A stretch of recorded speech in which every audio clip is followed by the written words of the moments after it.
It's October 2015, a chilly day in autumn. John Brennan receives a weird phone call.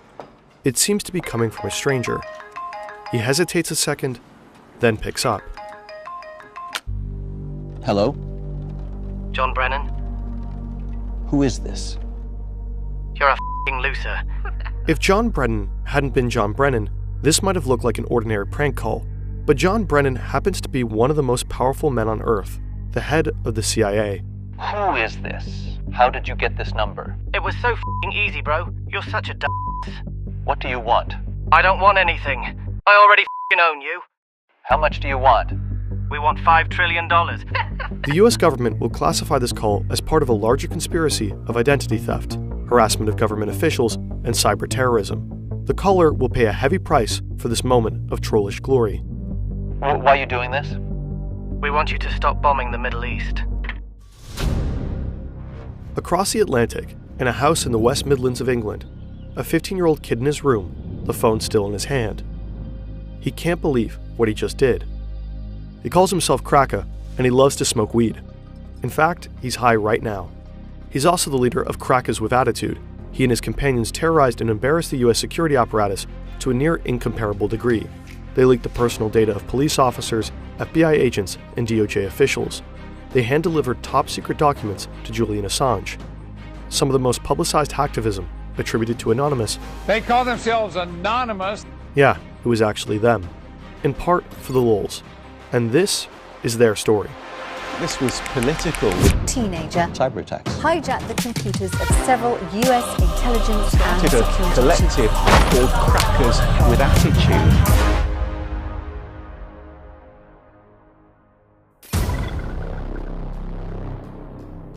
2008 in Virginia, a different kid who only calls himself Default. He's a pretty typical American teenager. He loves soccer, video games, and his dog. He often clashes with his father, who works in the government. At some point, Default starts cheating in his video games. This gives him the first taste of using computers to do things that you're not supposed to. Exciting, powerful things.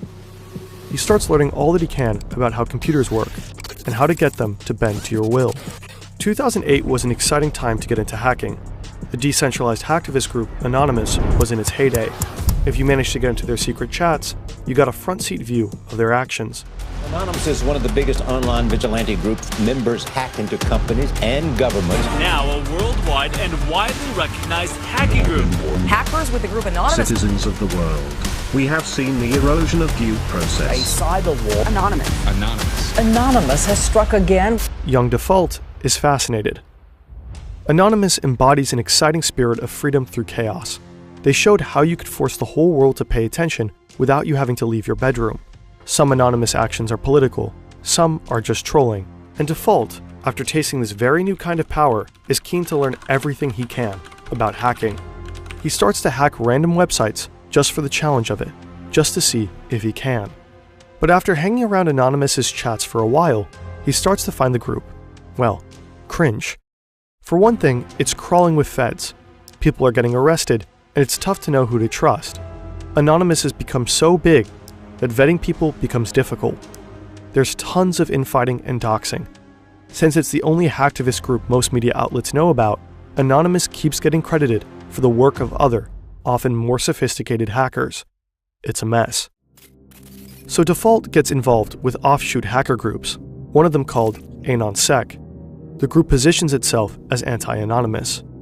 But similar to Anonymous, AnonSec performs operations, hacking initiatives that sometimes have a political purpose, and sometimes are just, as one might say in 2008, for the lulz. I hated recording that. AnonSec is quite advanced, and Default gets better and better at the game. The group controls a botnet. A botnet is essentially a large pack of infected computers under someone's control.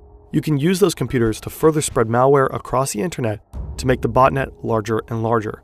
Or you could, for example, attack a server with it in order to overload it. Default is tapping around AnonSec's botnet and gets curious about what computers they've actually gotten under their control. He finds that one is a server of the Canadian Medical School, Windsor University. Suddenly, Default finds himself with direct access to the university's finances. He pulls up records of students who owe the school money. It all adds up to $9.4 million. And at the bottom of the list, something very tempting. A delete all button. How could he not push it? These people might, really enjoy having their slate wiped clean, as it were. If you look, some of them owe a substantial amount of money, like 70,000. I think some people owed upwards of over 100,000. It's a lot of money. You know what I'm saying? It's just like perpetual debt that sometimes it just lasts for decades. So, just deleted everything. I went into the PHP shell and just sent everything to dev null and just shredded it. So whatever I sent there is just not coming back. This is from the podcast Darknet Diaries. They have a fantastic episode with Default. Of course, this story poses some questions. We tried asking the university if the debt stayed deleted. They did not answer, but usually student loans have multiple on and offline and offsite backups. There should be hard copies of the student's signed loan agreements. However, Default feels like he's really doing something at the time. There is a certain rush to committing a crime when it feels like doing the right thing. Other hackers might have used the sensitive student information to make a profit. There's actually a shadow industry worth billions surrounding our most sensitive data. So-called data brokers gather all the info available about us on the internet, your contact information, browsing history, and online transactions. This data is often bundled into shadow profiles, which are then being sold. You might receive a tailored mail or a robocall based on your shadow profile. In the worst case, someone might try to steal your identity. Incogni helps you remove your data from the numerous lists of data brokers. The only thing you have to do is create an account and allow Incogni to act on your behalf.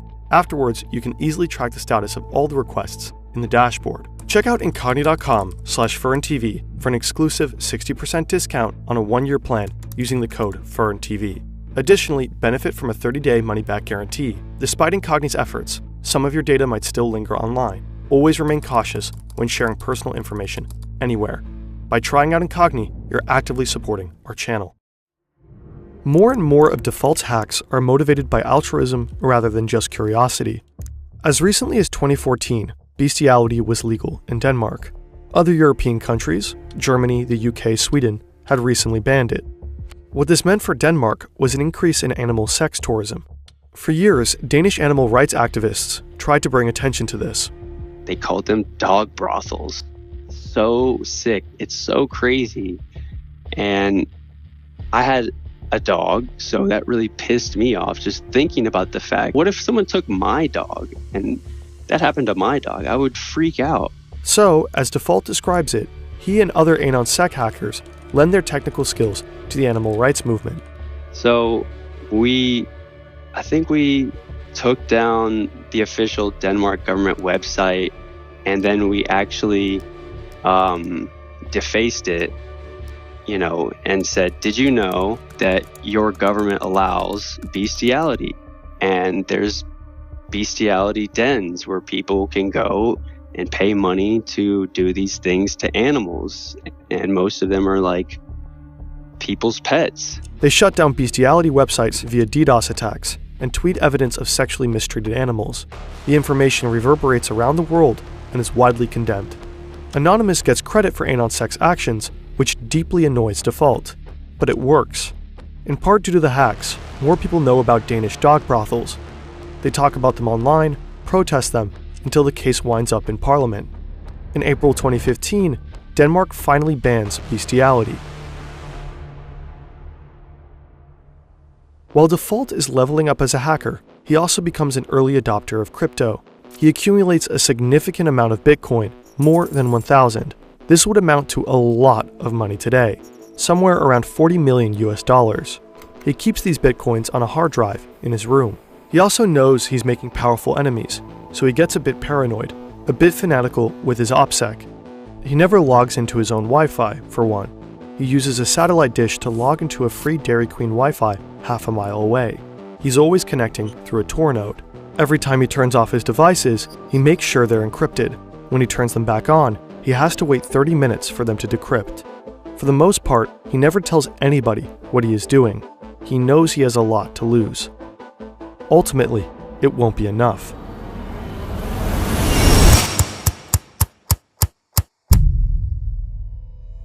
Back in May 2013, a 29-year-old US intelligence contractor also has a lot to lose. He has his own home in Honolulu, a loving girlfriend, and a salary of over $200,000 per year.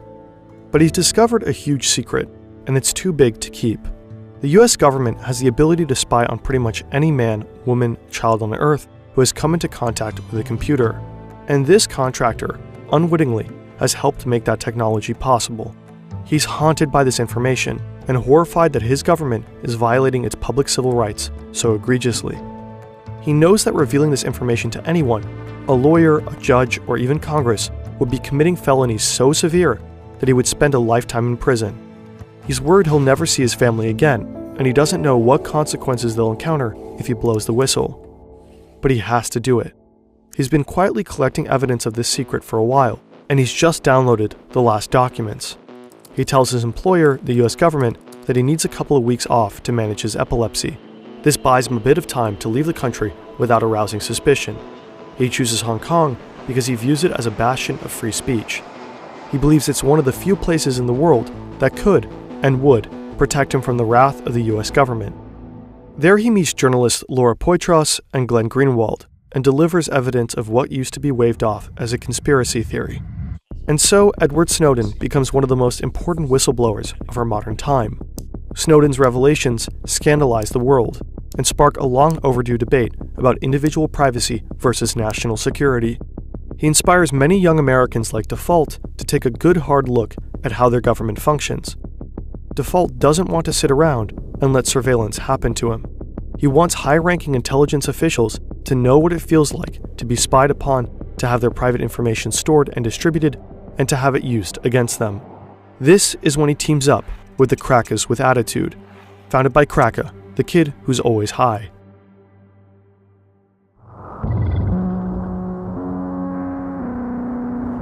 Leicestershire, England, 2015. In a housing estate on the outskirts of a sleepy former mining town, there's not a lot to do except get high or go online. In the case of 15-year-old Cracker, he spends his time doing both. He's angry about corruption, about surveillance, but in particular about the US's involvement in the Middle East. He becomes especially focused on Palestine and sees the US as directly responsible for death and suffering in Gaza. He decides to do something about it. This was political. We heard he was really angry about US foreign policy. So he started a collective called Crackers with Attitude, and then he hacked into sensitive documents online. One of his first victims is James Clapper, then the National Director of Intelligence of the Obama administration. Clapper, one of the highest-ranking members of the intelligence community, had his phone number and address waiting to be found with just one Google search. This provides Cracker with enough information to hack into his email. He posts proof of it on Twitter, which catches Default's attention. Cracker then gets the phone calls to Clapper's house phone rerouted to the Free Palestine movement. Default tweets his respect to Cracker, and the two start chatting.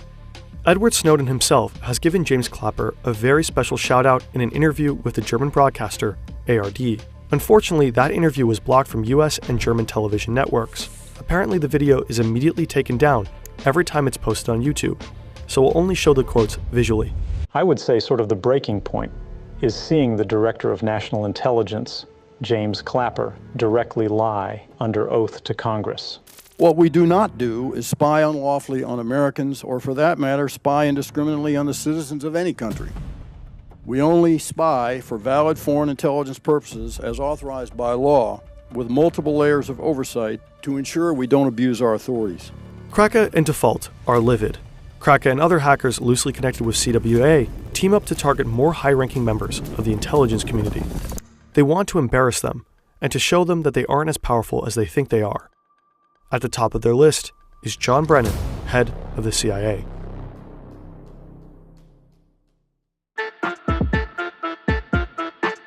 Brennan, like Clapper, has enough information online that he basically doxes himself. Cracker looks up his publicly posted phone number and finds out it's a Verizon number. He calls up Verizon's internal tech support and pretends to be an on-site technician who's having trouble helping a customer on site. Tech support asks Cracker for his employee code, and he just makes one up on the spot. It works. The support technician provides Cracker with access, and suddenly he has the account number, the PIN, and John Brennan's private email address. If you have just enough information on someone, pieced together from different sources, say their address, and last 4 digits of their social security number, you can easily change the passwords on all kinds of accounts and take it over. And that's exactly what Kraken does with Brennan's AOL account. Once he's in the email account, Kraken gets Brennan's private cell number and shares it with Default. And so they start spam calling the director of the CIA, relentlessly calling him and his family. I told him he was a piece of shit. Basically, like, y'all are awful people. Like, really. Like, you're not doing any net positive things for the world. You're just not. John Brennan is freaked out. Sure, the calls are little more than a prank, but how could he know that? At the time, nobody knew who was behind the calls, or what their intentions were. Brennan has to lay low for a while in hiding, with extra security details for himself and his family. At the same time, Kraken's breach into Brennan's email gives him access to sensitive documents. Kraken first posts screenshots on Twitter, but then, egged on by Default, and maybe asking himself, what would Snowden do, he decides to hit up WikiLeaks. Julian Assange himself takes interest. He publishes the documents in October 2015. They include Brennan's 47-page SF-86 application, a sensitive form required for obtaining top-secret government security clearance. The form reveals his criminal history, psychological records, past drug abuse, and other details nobody would want about themselves online. Not only that, from Brennan's emails, WikiLeaks publishes Bush-era recommendations for how the presidency should operate in the Middle East. There's also an internal congressional correspondence from the Senate Select Committee on Intelligence that offered suggestions on how to make future interrogation methods, also known as torture, compliant and legal. The breach cost the agency $1.5 million in damages and relocation costs, as several operatives went into hiding before they knew that there was basically no threat level. Above all, it was widely embarrassing. Hacking into Brennan's email was laughably easy. This is true, and it's true that you guys have actually broken into his private email account. How difficult would you say it is? You mean out of 10? Sure, out of 10. 1. 1. It's a lot of, I guess, private information, really. He's pretty stupid, really. He's supposed to be so high in the government, like head of CIA, then he should be a bit more clever. Can you give us any indication of your background? I mean, how old you are? Are you in the United States? I mean, anything you can tell me about yourself? Yeah, I'm below the age of 20 years old. I smoke pot, and I live in America. And you smoke pot? All day, every day. We wonder what John Brennan must have thought, while undoubtedly watching this in his relocation house. What fury must have built up inside him. The CWA aren't done. They release more and more information. With control over Clapper's and other operatives' accounts, it's even easier to get people to give up information to in turn access further accounts and databases. They gain access to FBI's Deputy Director Mark Giuliano's account. There, they discover a database with personal information of 9,000 Department of Justice officials and 20,000 FBI agents. They post it. They then get access to the Justice Department's Joint Automated Booking System, which has records on all U.S. prisoners. They check out the records of fellow hackers like Jeremy Hammond and post those online as well. They wreak havoc and embarrass one institution after another. Did these kids really think that they were going to get away with it? At the time, I really didn't care. I just that was towards the end of the run. It was just like, all bets are off. You know, I'd gone all the way down the rabbit hole. I just become very disillusioned with people's complacency and their lack of care for what was going on. So it's like, we're going to bring attention to this with like chaos and mayhem.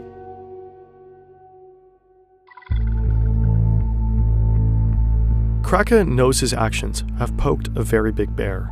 He knows there will be consequences. He just doesn't know what they'll exactly be.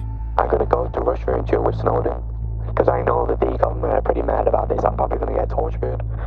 I'm actually a pretty fast runner. Default is paranoid the whole time, constantly worried about his OPSEC. But he let his guard down. Default became involved with an ex-girlfriend of one of his friends. According to him, he asked his friend in advance if it's okay with him. The friend says sure, go for it. He's way over it.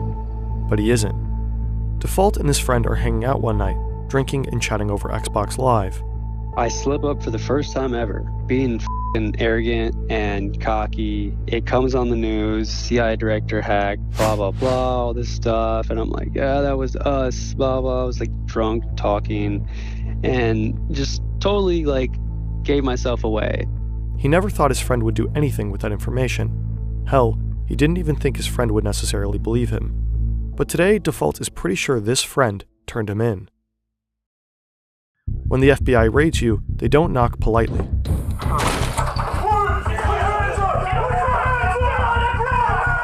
FBI agents enter Default's room just as his computer finishes decrypting. They are pointing assault rifles in his face.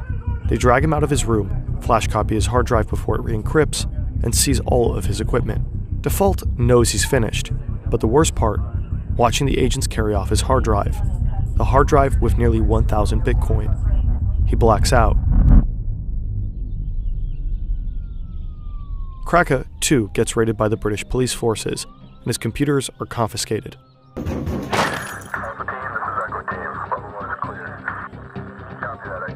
One other CWA member gets arrested in the US, and 3 more in the UK. Since Kraka was underage and in the United Kingdom, he got a lenient sentence. He spent 2 years in a juvenile detention center. He was the first minor in the UK to be imprisoned for hacking. Today, he's keeping his head down and is done with crime. He just wants to make a career in cybersecurity and move on with his life. He did not want to give us an interview. Default, even though he was less involved, paid a much higher price. He went straight to federal prison with a 5-year sentence. He had to pay $145,000 in restitution, and due to COVID regulations, spent a significant amount of that time in solitary confinement. While pleading in court, he said, "I thought what I was doing was right in terms of political justice, but 2 years later, I realized I was completely wrong." Snowden, too, didn't have a relaxed time fighting asylum in Russia. Shortly after his leak, intelligence officials publicly fantasized about killing him. Whether you're a principled whistleblower who truly understands the significance of what you're leaking, or a stoned teen furious at the world's injustices, messing with the US government will change the course of your life forever. So make sure it's worth it. In December 2023, the Biden administration renewed a very controversial surveillance program. The act allows the administration to spy on anyone in the world without warrant, including its own citizens. It includes a vast database of electronic communications. It's supposed to be accessed only when there's a legitimate reason to believe it will assist intelligence operations. But a US court ruling in 2023 found that the FBI has already misused this database 278,000 times. Unlawful searches were particularly rampant between 2016 and 2020. They've snooped in the private communications of donors to various congressional candidates. They've been watching suspected January 6 rioters, and they've also been surveilling Black Lives Matter protesters. Maybe they're even surveilling us.